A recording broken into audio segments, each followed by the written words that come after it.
Hello and welcome. Today we're talking about one of the most anticipated movies of the year, right next to Alien Romulus, Terrifier 3. Now, I came into this not really being a huge fan of the first one, but really liking the second one. And after seeing this third one, I can honestly say it's probably my favorite of the three for me personally. Now, with that being said, let's go into a quick plot. Terrifier 3 tells the story of Sienna and her brother after the events of Terrifier 2. And with that really being said, let's go with some pros. And the first pro I want to give it is I like that you see the difference that Sienna and her brother take with the trauma, how they process it. I really like how they did kind of a flip of how they went, with the brother really not, with how he handles it, and I just want to move on and how she handles it interior with her demons and what she deals with. I really like how you see that. I also like Sienna's character a lot in this. I feel like this was David's best role as Art, I personally found. I found this to be more funnier than the second one for me personally. There's a particular song they made just for this movie that made me chuckle, and I really found funny that they did that. And I can honestly say I've not seen too many Christmas movies, but I really like how they utilized Christmas in this, kind of like an 80s or like an old school kind of Christmas, and I really think that merged really well with the movie. I also like how for a 2 hour something movie, it really didn't feel like 2 hours, and I feel like you had your attention on the screen, and I didn't realize how much time has passed. So I checked my phone, I was like, wow, I didn't realize I was sitting in this chair for this long. And I feel like with the trend of more movies being 2 hours long, that is a really quite enjoyable thing to say. So I really do enjoy that aspect of how it does that. I also really just enjoyed this movie for the most part. And I think it was shot really well too. And I really liked how he also got explored Vicky's character more. And I feel like it answered a bit more questions with leaving some questions up for debate. Now, with that being said, let's get into some mix. And the only real mix I want to give it really here is the ending. Now, I'm okay with the ending. I feel like it adds a lot to it. However, I feel like depending on how they do the fourth one, because it has been confirmed, how they deal with the ending for this one and the fourth one will kill this movie a lot or make it a lot better for me personally. So that's kind of why I have the ending here in the middle. And I really do find it interesting how they went the really biblical route in this one. But I do like it. I'm more or less in the middle of the ending. But that's really my only mix for me, and I only have two negatives. And the first negative I want to give is me personally thing.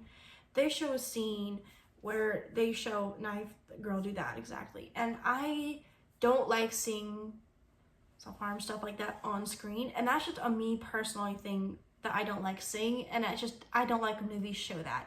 I think the gore in this one is really good. I just don't like when movies show that level of things. I just don't like it. They also kill off character, but they don't show it, and I feel like for being kind of like a main character, you should have shown it. But that's just more or less a gripe that I have with the movie personally, and those are my only two negatives. So with that, let's get into some spoilers. And the first spoiler I want to talk about is just how gory this movie is. I feel like the gore is really good in this movie. I laughed a lot more than I thought I would going into it. Like I said, I laughed during Terrifier 2, but this one I just laughed a lot more at. I really do. There's a few scenes in particular, and that's the song with like mixing about Art the Clown with Christmas. It was hilarious to me. I laughed when I heard that. And him going the snowflake thing was hilarious. I also want to talk about like the ending of them choosing not to show the brother's death. For a main character, especially a main character in the leading one where you get Sienna's motivation for the first one, second one, it's just, you don't see that kill unless they're trying to be, oh, he's not really alive kind of thing, but I don't see them doing that personally. But I just feel like that was kind of a downer. They did not show his death. And for a 2 hour movie, a 5-minute death scene or 3-form deathmatch showing that kill wouldn't be too bad. And the gore, like the kills and gore were really good in this. There were some really solid kills, like that shower scene was pretty gory.